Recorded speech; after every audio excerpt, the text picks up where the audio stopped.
hanya menanyakan kabar. Bagaimana kabarnya Pak? Tidak ada Bapak Ibu. Bahkan kami mencoba untuk mengontak mereka. Sorry Pak, saya lagi sibuk. Nanti ya Pak, kau mengontak. Oh, seperti itu kan. Ternyata di situ saya mengambil sebuah pembelajaran. Menjadi orang di bawah, menjadi orang tidak punya, itu sangat tidak enak Bapak Ibu. Siapa yang bilang enak? Kita diremehkan, dilecehkan, dipandang sebelah mata. Sehingga ini satu pukulan yang berat buat kami. Walaupun dulunya kami pernah baik dengan mereka, kami pernah membantu mereka, tapi itu tidak dilihat Bapak Ibu. Semuanya tinggal kenangan. Kami harus mencoba untuk sendiri bertahan hidup, untuk melakukan buat hidup kami ke depan. Anak kami sekolah di sekolah yang bagus, yang cukup lumayan bayarannya. Kami harus pindahkan mencari sekolah kalau bisa tidak bayar, yaitu sekolah negeri. Kami pernah ditelepon sama guru, Bapak sudah tidak bayar, anak sekolah Bapak sudah 6 bulan. Gimana Pak? Bapak mau cari sekolah atau kami yang keluarkan? Atau Bapak mau cari dulu? Bapak Ibu, sakit Bapak Ibu, sakit. Kami harus datang dan memelas kepada sekolah. Tolong Pak, saya lagi gak punya duit, usaha saya lagi jatuh. Bisa kasihkah keringanan? Oh gak bisa, sekolah harus bayar. Baik Pak, kalau begitu. Sampai istri saya meminta saya kalau bisa kamu ke kelurahan, minta surat miskin, supaya kamu yang maju ke sana dan kamu mengatakan bahwa diri kamu miskin. Bercampur malu dan gak taulah Bapak Ibu. Saya harus melakukan itu. Akhirnya kami pindahkan anak kami untuk di sekolah yang tidak bayar, yaitu sekolah negeri. Itu satu persoalan Bapak Ibu. Thank you.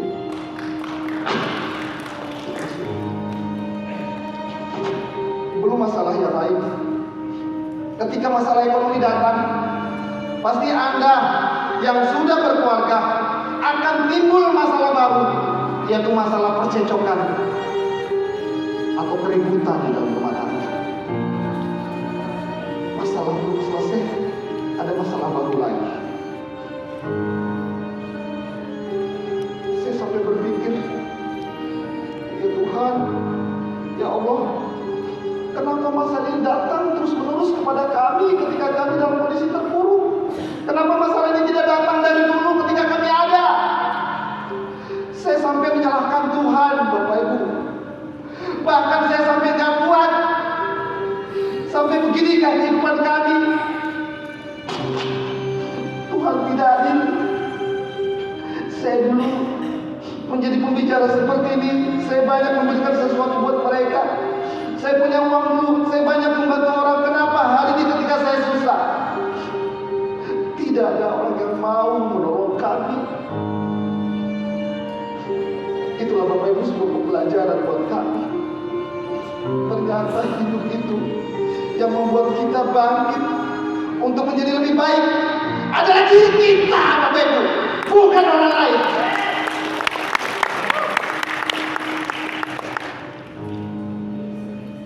Saya seorang leader, saya juga seorang trainer, saya juga seorang motivator. Suatu saat saya merenung, dulu kami bisa memotivasi orang, dulu kami bisa membangkitkan semangat orang. Tapi kenapa Ismet, you hari ini terpuruk, you tidak bisa memotivasi diri kamu sendiri? Di situ saya terkaget, ya Allah,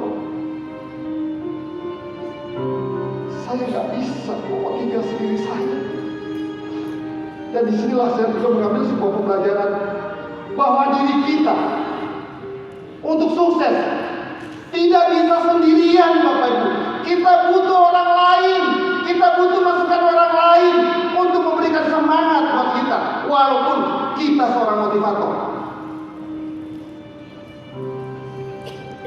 Saya cuma hanya bisa berdoa, pasrah. Sempat terbersit di kepala saya untuk mengakhiri hidup saya. Saya sudah menulis kalimat wasiat. Saya menulis untuk adik saya, karena kami berkeluarga ada berlima. Saya 2 bersaudara laki-laki dan 3 perempuan. Saya memiliki warisan dari orang tua saya, dan saya katakan, kalau nanti setelah kamu baca surat ini, kamu sudah mendengar saya tidak ada, tolong bagian saya kamu kasih buat anak dan istri saya. Bapak Ibu, pada saat itu saya sudah tidak kuat Bapak Ibu. Saya mau mengakhiri hidup saya. Saya cari obat apa saja saya kumpulkan untuk saya mau minum. Tapi saya lupa, saya belum sholat. Jadi saya sholat dulu. Ternyata ketika saya sholat, pikiran untuk mengakhiri hidup jadi hilang Bapak Ibu. Ternyata itu lagi pembelajaran buat saya yang lain.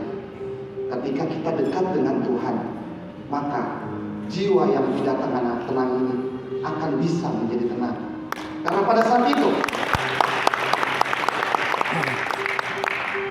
saya memiliki jiwa yang kosong. Untung saat itu saya lupa akan sholat, sehingga saya sholat. Akhirnya saya tidak melakukan hal itu Bapak Ibu. Dan pada akhirnya saya berdoa sama Allah, ya Allah, sampai kapan seperti ini hidup saya? Saya capek ya Allah. Saya pusing dengan masalah-masalah yang terus berdatangan dan tidak berhenti-berhenti. Akhirnya saya mencari seorang guru, seorang habib dan ustaz, dan saya bertanya kepada beliau, "Tan, kami minta masukan dari ustaz. Apakah dengan cara seperti ini, apakah Tuhan adil?" Seorang guru spiritual saya mengatakan bahwa ketika kita diberikan sebuah masalah besar, tandanya kita sedang diperhatikan oleh Allah. Kita sedang disayang sama Allah. Karena ketika itu juga kita sedang diingatkan agar kamu Ismet introspeksi diri. Benar juga apa kata guru saya. Dan guru saya mengatakan, ketika kamu dulu Allah kasih kehidupan yang luar biasa, kamu ikhlas. Dengan cepat saya menjawab, ikhlas. Saya ikhlas. Tapi hari ini, ketika kamu dalam kondisi susah, kamu ikhlas, saya terdiam. Tidak bisa secepat itu untuk menjawabnya. Saya bilang, Bib, apakah saya harus jawab dengan kejujuran atau yang tidak jujur? Antum harus jujur. Baik, kalau saya jujur, saya mengatakan saya tidak ikhlas ketika hidup saya terpuruk. Bagus, kamu jujur. Antum sekarang perlu belajar ikhlas dengan kondisi apapun yang ada. Karena keikhlasan itu adalah bentuk sebuah kesabaran, di mana antum selalu menerima kehendak Allah. Pembelajaran yang lain, saya belajar tentang ikhlas Bapak Ibu. Saya lupakan yang kemarin-kemarin. Saya anggaplah semuanya sudah hilang. Dan hari ini saya harus berubah. Saya harus melakukan sesuatu yang baru untuk saya bangkit lagi. Saya ikhlas ya Allah, ikhlas. Apapun yang terjadi dengan diri kami, ikhlas. Sampai saya mau mati hari ini pun saya ikhlas katakan. Setiap malam kami berdoa, menangis, meneteskan air mata. Karena kalau saya menangis kepada teman-teman, di telepon aja nggak bisa, gimana kita mau curhat? Kami cuma hanya bisa curhat pada yang di atas setiap malam. Dan pada akhirnya kami mendapatkan pekerjaan, tapi saya anggap pekerjaan itu sekedar pekerjaan sambilan. Kami dengan Pak Mushakim, tadi Pak Mushakim juga mengatakan satu kantor dengan kami, kantor pengacara yang dimana kami tinggal di kantor. Kami sekaligus merangkap sebagai penjaga kantor yang tidur di kantor dari Senin sampai dengan Jumat, yang bersih-bersihkan kantor. Saya dengan Pak Mustaqim tidur cuma hanya beralaskan kasur yang tipis di lantai, yang setiap hari makan Indomie, Super Mie. Mereka nggak tahu orang Turki Indomie itu. Itu makanan orang yang ya tahu sendiri lah ya. Makanan kalau orang yang sudah tidak punya uang ya, salah satu pilihan makanan itu. Selama 3 bulan, dan pada akhirnya kami tidak kuat dan kami mengundurkan diri. Akhirnya saya berusaha lagi, sampai pada akhirnya, yaitu tadi, saya berjualan makanan, istri saya yang membuat makanan. Kami yang keliling mendagangkan makanan tersebut, hanya untuk bisa mendapatkan 50.000, Bapak Ibu. Hanya untuk bisa buat makan besok. Dan ketika di tahun 2020 Lebaran, kita tahu bahwa di setiap Lebaran orang pasti upload bersama keluarga dengan baju yang baru, dengan ketupat Lebaran, dengan kue Lebaran dan lain sebagainya. Kami di rumah tidak ada yang namanya ketupat, bahkan kue pun tidak ada, baju Lebaran pun apalagi tidak ada. Pulang sholat langsung pulang, duduk termenung sambil lihat-lihatan, Bapak Ibu. Ya Allah, begini amat ya Lebaran saya. Tapi karena saya melihat di Instagram banyak orang-orang yang Lebaran menikmati dengan pakaian barunya, dengan makanan dan sebagainya, saya bilang kalian ganti baju yuk Kak, pakai baju kalian yang bagus, ayo kita berfoto. Ya tapi namanya kalau di dompet ini nggak ada isi, tetap aja senyuman itu susah, Bapak Ibu. Sehingga hasilnya kok diulang-ulang nggak bagus-bagus juga di foto ini, kurang senyum. Kamu senyum dikit dong, senyum dikit, diulang-ulang lagi nggak bisa senyum-senyum, istri saya juga susah, saya juga susah. Ternyata senyuman itu berpengaruh dengan isi dompet, Bapak Ibu.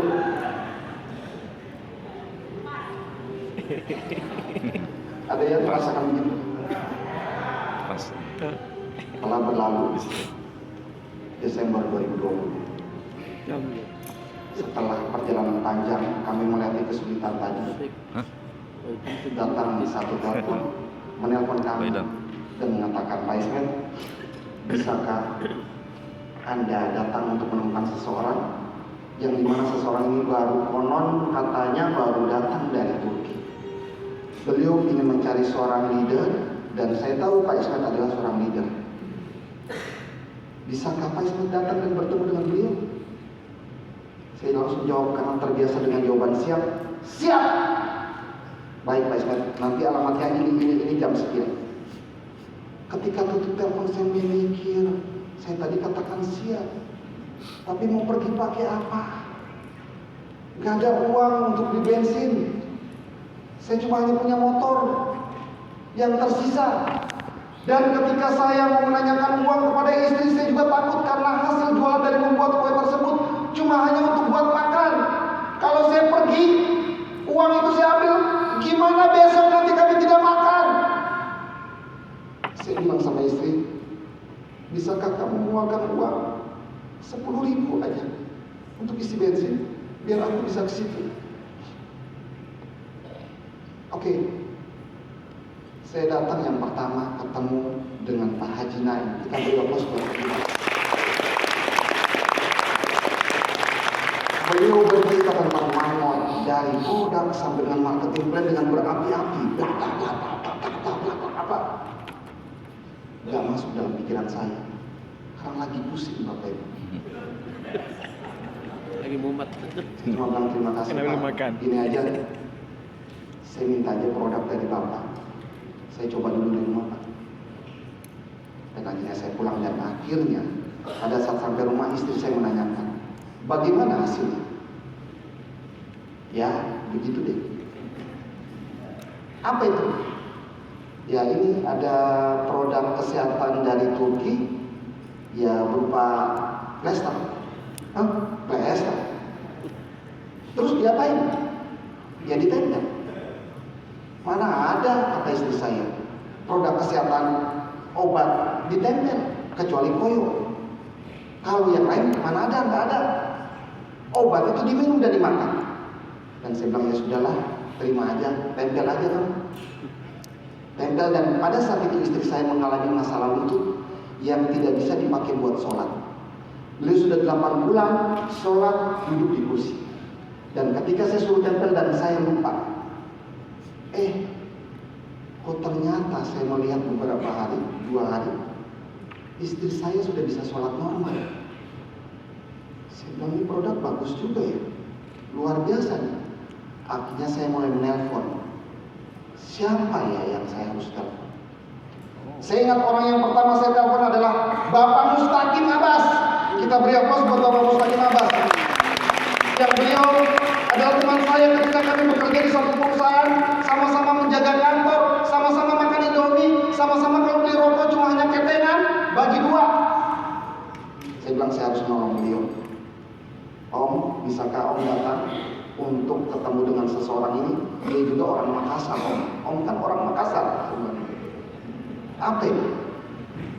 Ya, ada bisnis. Apa tuh bisnisnya? Saya nggak mau ngomong apa itu. Saya takut kalau saya ngomong, dia langsung menolak. Tapi dia bilang, bolehlah, karena dia juga lagi susah Bapak Ibu. Karena dia juga lagi jualan susu di jalan. Ngomong-ngomong, dia juga seorang leader besar di perusahaan yang sama seperti kami dulu. Tapi dia sekarang sudah alih profesi menjual susu dengan menggunakan motor bututnya atau motor jelek. Kalau jual susu di jalan pakai payung, susu dia taruh di atas motor, ketika ada domen yang lewat langsung sembunyi.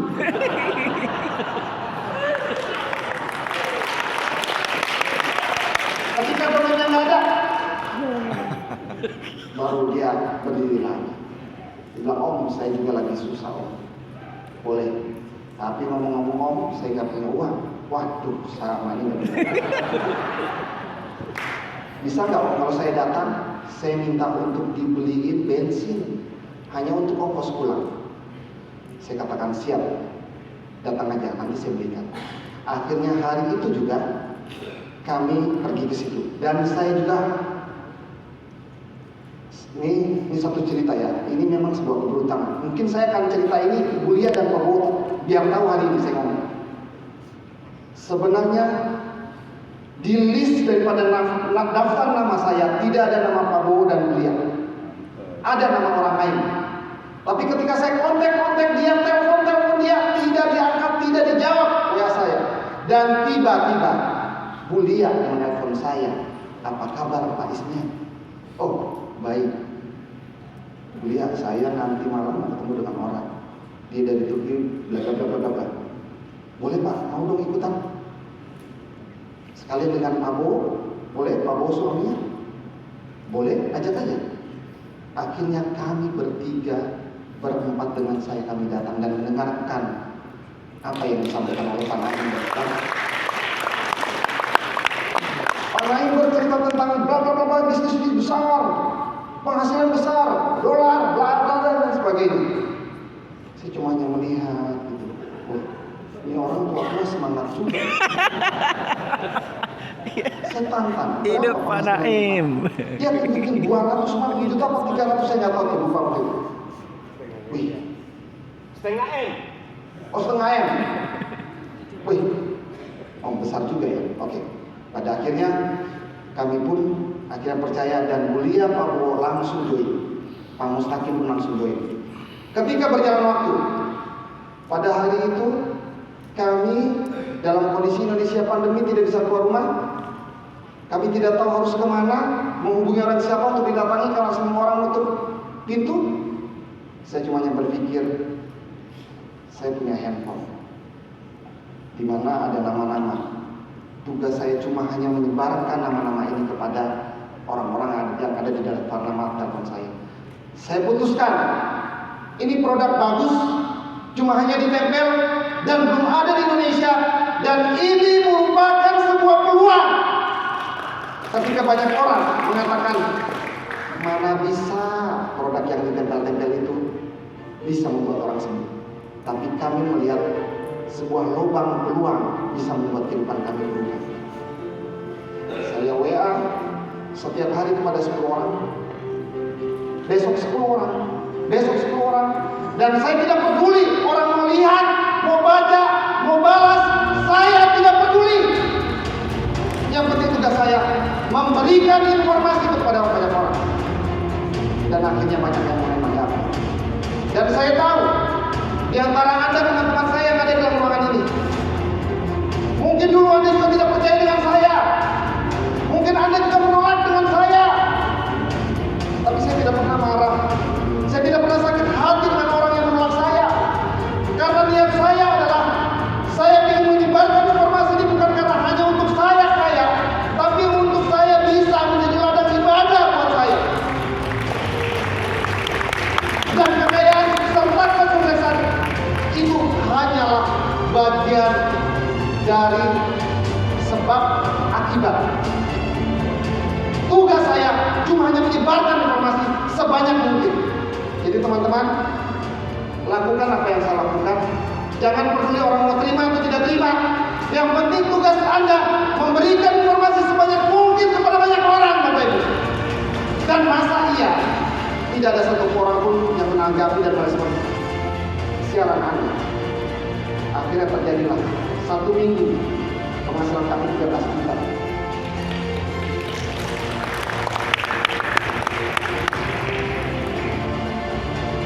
Pak Mustaqim berdasarkan informasi Pak Nari bahwa Pak Mustaqim kasih tahu Pak Ismet sudah dapat bonus 13 juta jadi rugi. Pak Mustaqim dengan semangatnya, Om selamat Om. Om sudah jadi rugi penghasilan 13 juta. Coba lihat Om di akun. Saya buka akun, saya lihat nggak ada angka 13 juta. Saya bilang nih Om, kurang ajar nih Pak Mustaqim. Dia bercanda, saya sudah tahu saya nggak punya uang, dia kasih senang saya 13 juta. Saya bilang Om, 13 juta di mana? Om, itu kan dolar Om. Oh iya dolar, lupa.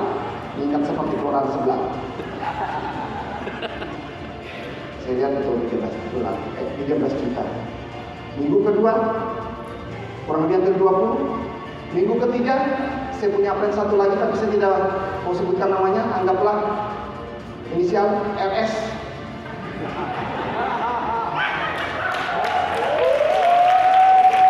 Dia bilang,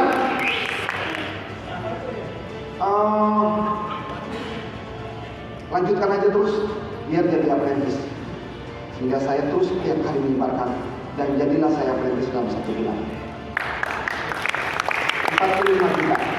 Dalam bulan ke-6 kurang lebih sekitar hampir 60 juta.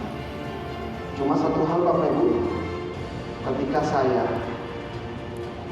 setelah ketemu Pak Jinaim, saya datang ketemu dengan ada 2 orang, yang dimana orang tersebut tinggi, besar, tegap, ganteng, hidungnya mancung, matanya agak coklat, berbeda dengan kulit kita yang tidak kelihatan putih. Ganteng pula mereka. Menjelaskan, saya begitu yakin dan saya katakan pada beliau, Mister, impian saya cuma hanya punya 50 juta. Apakah bisa 50 juta di sini? Mister Ismail, 50 juta itu kecil.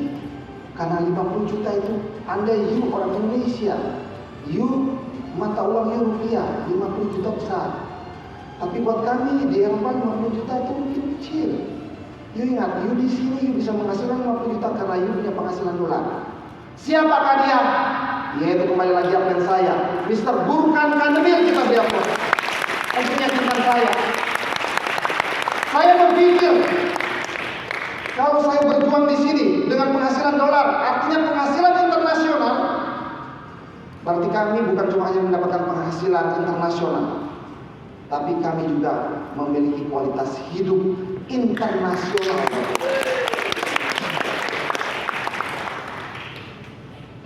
akhirnya hari ini pun saya merasakan kehidupan itu.